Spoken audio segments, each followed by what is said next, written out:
शास्त्रीय विद्या चैनल पर सभी दर्शकों का हार्दिक अभिनंदन। आज मैं आप लोगों को रोहिणी नक्षत्र का 5वां भाग के बारे में बताऊंगा। 4 पार्ट हो चुके हैं, ये 5वां और लास्ट पार्ट है। इसमें हम जिन जिन चीज़ों पर प्रकाश डालेंगे वो है, यहाँ विषय वस्तु लिखी है, नामाक्षर, आराध्य वृक्ष, पद विचार, वैध या वर्जित कार्य, शुभ एवं अशुभ तारा, समस्या एवं उपचार। इसी 6 पॉइंट पर आज हम विचार करेंगे। बगल में और भी लिखे हुए हैं, इसके बारे में हम बता दें। जब शुभ एवं अशुभ तारा के बारे में बताऊंगा तो 4 तारा चक्र के माध्यम से बताऊंगा कि रोहिणी नक्षत्र वालों के लिए कौन सी तारा शुभ होती है और कौन सी तारा अशुभ होती है। तीसरा पॉइंट था पद विचार। पद विचार में को समझाने के लिए थोड़ा कठिन पड़ता है, नहीं समझ में आता है। एक मैंने उसके बारे में यहाँ उसके बारे में लिखा है, इसको हम बराबर समझाएंगे, आप लोगों को समझ में आ जाएगा। तब हम शुरू करते हैं। आज की विषय वस्तु नामाक्षर। हर नक्षत्र के 4 चरण होते हैं और चारों चरण के 4 अक्षर होते हैं। यहाँ पर रोहिणी नक्षत्र के जो 4 अक्षर हैं वो हैं ओ, वा, वी, वू। एक ओ से है, जैसे ओम प्रकाश, ओंकार नाथ, ओमनाथ, ऐसे ओ से नाम बनते हैं। जब लड़का पैदा होता है तो नक्षत्र का नाम पंडित जी से पूछा जाता है किस नक्षत्र में पैदा हुआ है, तो नक्षत्र का जो अक्षर रहता है वही पंडित जी बता देते हैं।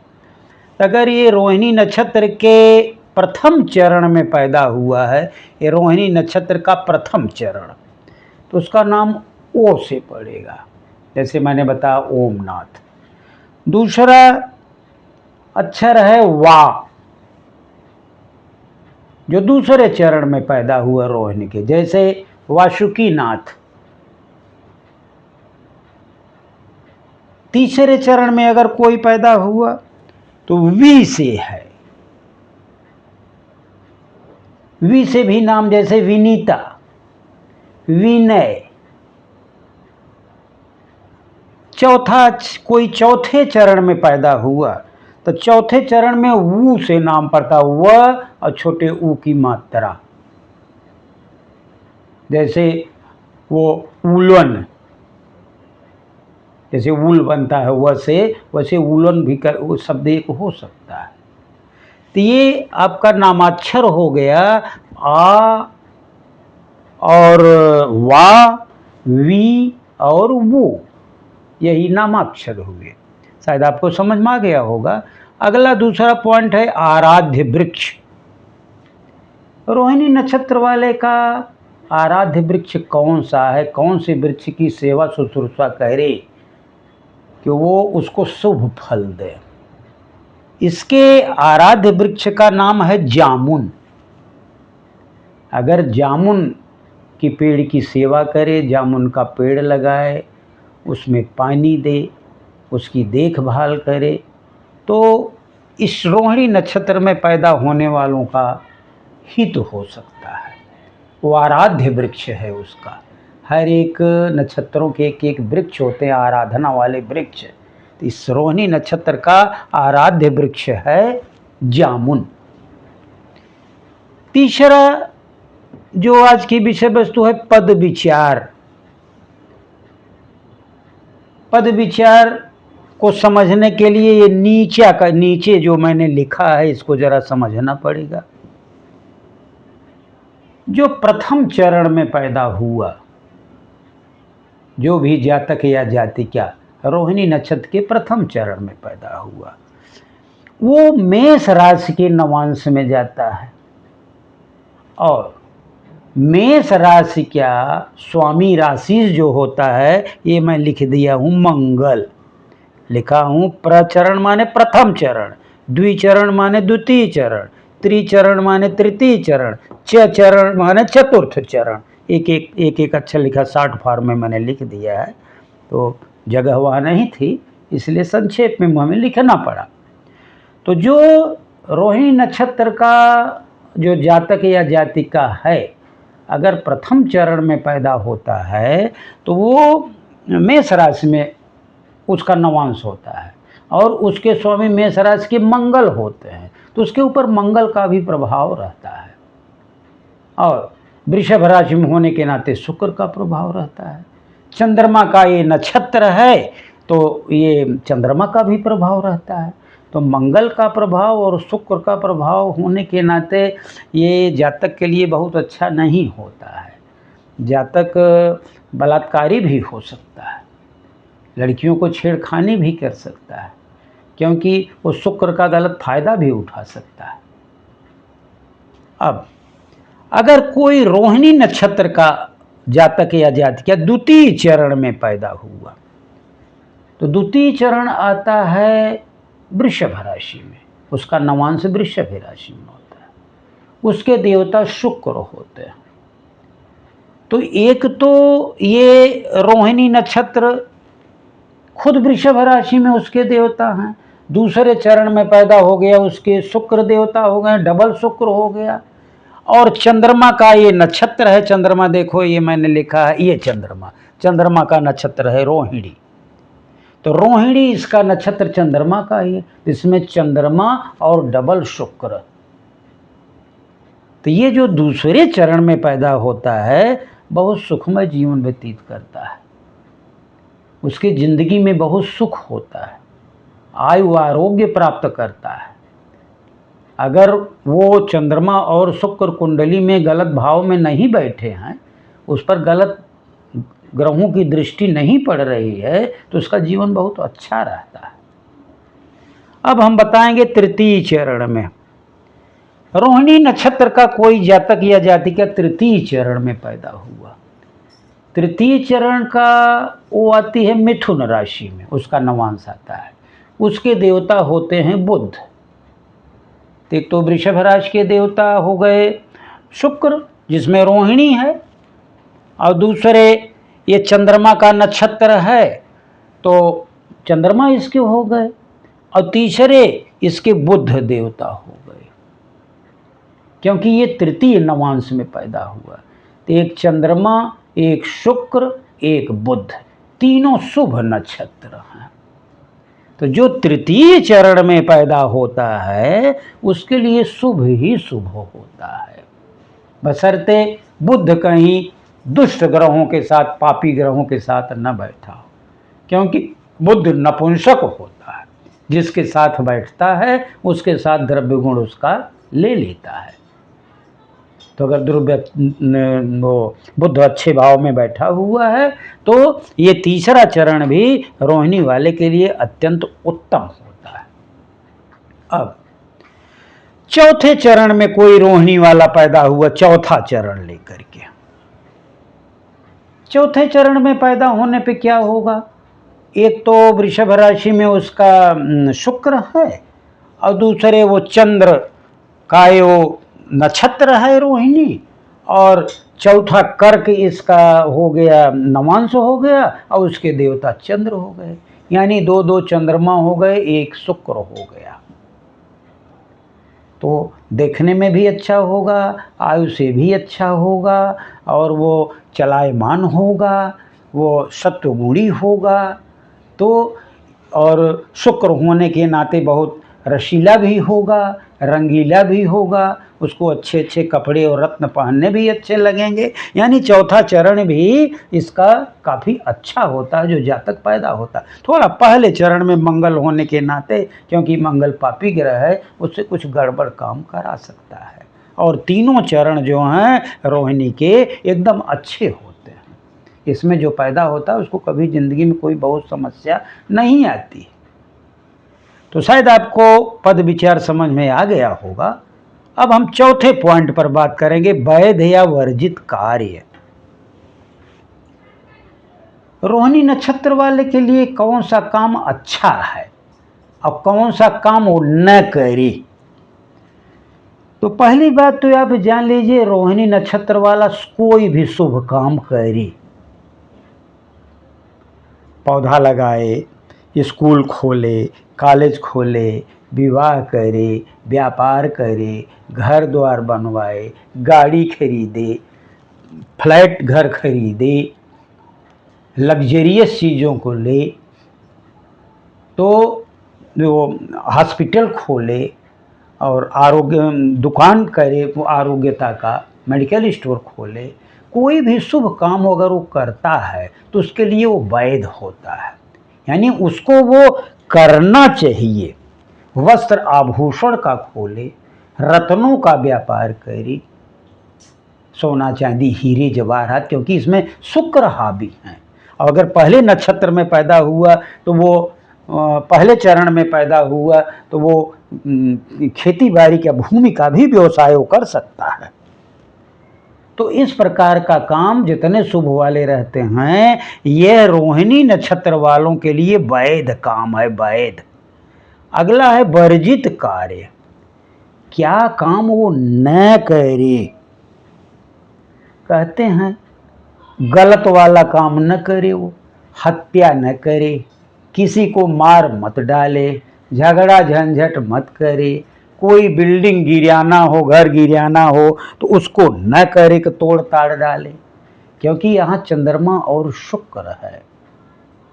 चंद्रमा से औषधियाँ बढ़ती हैं, वो शीतलता का प्रतीक है, और शुक्र लग्जरियस का प्रतीक है, तो यहाँ तोड़ फोड़ नहीं होता है। तो जब वो ये काम करेगा तो उसका वो चंद्रमा खराब हो जाएंगे, शुक्र खराब हो जाएंगे, तो खराब होने के नाते उसको सुख संपत्ति जो मिलती है उसमें विघ्न बाधाएं आएगी। मन उसका, चंद्रमा मन का कारक है, मन उसका खराब हो जाएगा। इसलिए उसको गलत काम, हत्या, मृत्यु, झगड़ा झंझट का काम रोहिणी नक्षत्र वाले को नहीं करना चाहिए। तो शायद आपको ये पॉइंट समझ में आ गया हो, वैध और वर्जित कार्य। अब आगे शुभ एवं अशुभ तारा। ये बहुत कंपलसरी चीज़ है, बहुत ज़रूरी चीज़ है, जानना चाहिए कि रोहिणी नक्षत्र में पैदा होने वाले के लिए कौन सी तारा, मतलब कौन से नक्षत्र उसके लिए शुभ हैं और कौन से नक्षत्र अशुभ हैं। यहाँ आप लोग ध्यान से देखें, मैंने लिख दिया है जन्म। तो मान लीजिए रोहिणी नक्षत्र, जन्म रोहिणी लिख दिया, रोहिणी नक्षत्र में उसका जन्म हो गया। तो मैं तारा चक्र, मेरा एक वीडियो बना है, देख लीजिएगा, उसमें मैं बहुत अच्छा समझाया हूँ। तो रोहिणी में जन्म लिया तो हस्त और श्रवण ये तीनों मान लिया जाता। जो चंद्रमा, यहाँ देखो ये चंद्रमा मैं लिखा हूँ, ये ग्रह है, इन ग्रहों की ये नक्षत्र हैं। तो चंद्रमा के जो तीनों नक्षत्र हैं ये तीनों मान लिए जाएंगे। तो रोहिणी में पैदा हुआ कोई तो उसका दूसरा नक्षत्र, रोहिणी के बाद मृगशिरा आएगा, तो ये दूसरा नक्षत्र उसको संपत्ति देगा, उसको आर्थिक मदद करेगा, उसका जो है वित्त पर उसकी पकड़ होगी, इकोनॉमी को सुदृढ़ होगा। इस नक्षत्र में, मृगशिरा में, चित्रा में, धनिष्ठा में, ये तीनों नक्षत्र जो हैं इसके लिए संपत्ति देने वाले होंगी, प्रॉस्पेरिटी इसको देंगे। तीसरा क्या है, आर्द्रा। यहाँ मैं लिखा हूँ विपत। आर्द्रा, स्वाति, शतभिषा, ये तीनों नक्षत्र जो राहु के हैं ये तीनों इसको विपत देंगे, विपत, इसको विपत देंगे, परेशानी इसको पैदा करेंगे। अगला क्या है, चौथा क्षेम। रोहिणी नक्षत्र में जो पैदा हुआ है, ये जो पुनर्वसु, विशाखा, पूर्वा, भाद्रपद जो गुरु के नक्षत्र हैं, ये क्षेम है। क्षेम माने होता हैप्पीनेस। अगर इस नक्षत्र में कुछ वो काम करेगा तो उसको हैप्पीनेस होगी, खुशहाली मिलेगी, उसका क्षेम होगा, कुशल होगा। पांचवा, रोहिणी नक्षत्र वाला के पांचवा जो है पुष्य, अनुराधा और उत्तरा भाद्रपद जो शनि के हैं, ये तीनों नक्षत्र इसके लिए प्रत्ययी होंगे, दुश्मन के समान, दुश्मनी पैदा करेंगे। इस नक्षत्र में कोई काम करेगा या इस नक्षत्र पर गोचर करेंगे चंद्रमा, तो ये नक्षत्र वाला दुश्मनी पैदा कराएगा। अगला है ये 3 नक्षत्र, अश्लेषा, ज्येष्ठा, रेवती, ये बुध के नक्षत्र हैं। तो ये तीनों नक्षत्र जो हैं साधक हैं। साधक माने होता है फेवरेबल, फेवर में काम करेंगे। यानी रोहिणी नक्षत्र वाला जो पैदा हुआ है, अश्लेषा, ज्येष्ठा और रेवती नक्षत्र में कोई काम करे या इस नक्षत्र पर चंद्रमा उसके गोचर हो रहे हैं, तो उसके जो काम रहेगा फेवर में होएगा, उसके अच्छाई के लिए होगा, उसके भलाई के लिए वो काम, कोई भी काम करेगा तो उसकी भलाई उसमें होगी। अगला है मघा, मूल, अश्विनी, ये केतु के नक्षत्र हैं, मघा, मूल, अश्विनी। तो तीनों ये नक्षत्र होने से मघा, मूल, अश्विनी ये केतु के नक्षत्र, इसके बध हैं, मृत्यु तुल्य कष्ट देंगे। अगर इस नक्षत्र में वो काम करेगा, मघा, मूल, अश्विनी जो केतु के नक्षत्र हैं, तो रोहिणी नक्षत्र वाला अगर काम किया या ये नक्षत्र पर चंद्रमा गोचर हुआ तो इसको मृत्यु तुल्य कष्ट मिलेगा। तो इस नक्षत्र में उसको नहीं करना चाहिए। अगला आया पूर्व फाल्गुनी, पूर्वाषाढ़ा, भरणी, ये शुक्र का नक्षत्र है, ये मैत्री देगा, मित्रता। रोहिणी नक्षत्र वाले के लिए पूर्व फाल्गुनी, पूर्वाषाढ़ा, भरणी नक्षत्र में कुछ काम करेगा तो उसको मित्रता मिलेगी, लोगों से अनायास मित्रता हो जाएगी, या चंद्रमा इस पर गोचर करेगा तो अनायास मित्रता होगी। फिर अगला है उत्तरा फाल्गुनी, उत्तराषाढ़ा, कृतिका, ये सूर्य का नक्षत्र है। इधर मैं देवताओं के नक्षत्र का इधर वर्णन किया हूँ, उनके देवता इधर लिखे हैं। तो ये तीनों नक्षत्र जो हैं रोहिणी नक्षत्र वाले के लिए अति मित्रता लाएंगे। यानी उत्तर फाल्गुनी अगर नक्षत्र लगा हुआ है, उत्तराषाढ़ा लगा हुआ है, कृतिका लगा हुआ है, या चंद्रमा उस पर गोचर कर रहा है, तो वो कोई काम करेगा या समाज में निकलेगा तो उसके मित्र अत्यंत अधिक एकदम घनिष्ठ मित्र बनेंगे। तो शायद आपको ये समझ में आ गया होगा। और जो जैसे संपत है, क्षेम है, साधक है, मैत्री है, अति मैत्री है, इसके लिए रोहिणी नक्षत्र वालों के लिए शुभ है। और तीसरा माने विपत हो गया, 5वां प्रत्ययी, 7वां बध, 3, 5, 7 को जी के जो नक्षत्र हैं वो जो हैं इसके लिए अशुभ हैं। इतना ही नहीं, इनके देवता भी जैसे विपत के देव रोहिणी नक्षत्र वाले का आर्द्रा, स्वाति, शतभिषा के वो नक्षत्र स्वामी हैं राहु। राहु इनको विपत देंगे, राहु भी विपत देंगे अपनी दशा में। जब उनकी अंतरदशा आएगी, महादशा आएगी, इसको विपत देंगे। और प्रत्ययी के ये देवता हैं शनि, शनि भी रोहिणी नक्षत्र वालों को अपनी दशा में विपत्ति देंगे। उनको जो है वो दुश्मनी पैदा करेंगे। बध, मघा, मूल, अश्विनी के देवता हैं केतु। केतु भी रोहिणी नक्षत्र वालों के लिए अपनी दशा या अंतरदशा में उसको जो है परेशानी पैदा करेंगे, मृत्यु तुल्य कष्ट देंगे। तो ये आपको शायद समझ में आ गया। और जितने शुभ तारा हैं जैसे मृगशिरा की लाइन और क्षेम की लाइन, साधक, मैत्री, अति मैत्री, यानी 2, 4, 6, 8, 9 के जो ये नक्षत्र हैं और उनके देवता हैं, ये अपनी अपनी दशा में, अपनी अपनी स्थिति में रोहिणी वाले को मदद करेंगे, क्योंकि ये शुभ हैं। तो शायद आपको ये शुभ एवं अशुभ तारा समझ में आ गई होगी। ये डायग्राम हमें इसलिए बनाना पड़ा कि ऐसे ओरल बताने पर ये समझ में नहीं आता है। अब अगला क्या है, 6ठा पॉइंट, समस्या एवं उपचार। रोहिणी नक्षत्र वाले के ऊपर कोई प्रॉब्लम आ जाती है। प्रॉब्लम आती कैसे है? उसके नक्षत्र पर, उसकी राशि पर गलत ग्रहों की दृष्टि पड़ती है, या वो गलत के साथ बैठे हैं, या अपने दुश्मन के साथ बैठे हैं, या वो लुप्त होके बैठे हैं, उनका अस्त हो गए हैं, अनेक प्रकार की अगर प्रॉब्लम है, या वो दुख भाव में बैठे हुए हैं, 6, 8, 12 में बैठे हुए हैं, उनके देवता वृषभ राशि के देवता शुक्र हैं, शुक्र 6, 8, 12 में बैठ गए, शुक्र खुद पीड़ित हो गए, शुक्र खुद अस्त हो गए, तब वो क्या काम करेंगे? कुछ नहीं काम करेंगे। तब क्या होगा? अनेक प्रकार के जो उसके लिए फल मिलना चाहिए वो फल बरोबर नहीं मिलता। तो यही समस्या है। या उसके जो अंग हैं, रोहिणी नक्षत्र के अंग हैं आपके, ये मुंह हो गया, चेहरा हो गया, गला हो गया, जीभ हो गई, ये सब उसके अंग हैं। उन अंगों में प्रॉब्लम आने लगती है। तो उसमें हम क्या कह रहे हैं? दवा तो मान लो करनी ही चाहिए, दवा नहीं लेकिन इसके अंतर्गत हम क्या कह रहे हैं?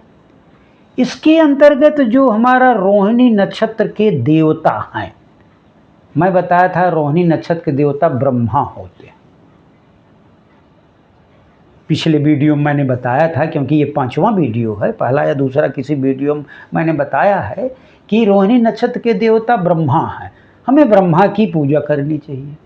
लेकिन एक समस्या ये भी है कि ब्रह्मा की पूजा नहीं होती है, कहीं पर भी नहीं होती। क्यों? शंकर जी के ने उनको श्राप दे दिया था, तुम्हारी पूजा कभी नहीं होगी। उसके लिए कथा है, लेकिन आज कथा बताना हमारा उद्देश्य नहीं, क्योंकि कथा बताऊंगा तो लंबा वीडियो हो जाएगा। शंकर जी के श्राप के नाते उनकी पूजा नहीं होती है। दिवाली के दूसरे दिन उनकी पूजा कुछ होती है, इसलिए पूरे देश भर में एक ही जगह राजस्थान में वो एक मंदिर ब्रह्मा जी का, और कहीं नहीं मंदिर है, न कहीं उनकी पूजा होती है। तो उनका अगर समस्या आ जाए तो हमें ब्रह्मा का कैसे हम पूजा करें? जो ब्रह्मा की बनाई हुई सृष्टि है, जैसे प्रजापति हैं, ये आपके कुंभकार हैं, मूर्तिकार हैं, बुनकर हैं, जुलाहा हैं, धोबी हैं, जो प्रोडक्शन करते हैं, जो चीज़ बनाते हैं, आपके मिस्त्री हैं, शिल्पी हैं, इनकी हम मदद करें, हेल्प करें, तो प्रजापति ब्रह्मा हमारे खुश हो सकते हैं। क्योंकि डायरेक्ट हम ब्रह्मा की नहीं पूजा कर सकते रोज़, कहीं उनका मंदिर ही नहीं है। और दूसरी चीज़ उनकी मंत्र है, ओम प्रजापतये नमः। तो प्रजापति की जो मंत्र है ओम प्रजापतये नमः, इसका हम जप कर सकते हैं। इसके बाद दूसरा हम क्या कर सकते हैं? दूसरा भी इसका कुछ उपाय हो सकता है। रोहिणी नक्षत्र का खुद मंत्र है ओम रोहिण्यै नमः, ये भी कर सकते हैं। तीसरा, ये चंद्रमा का नक्षत्र है रोहिणी, ये चंद्रमा है, रोहिणी नक्षत्र है, तो उसमें उसके बीज मंत्र हैं ओम ऐं क्लीं सोमाय नमः, ओम ऐं क्लीं सोमाय नमः। इसकी भी हम मंत्र के जाप 108 बार कर सकते हैं कम से कम।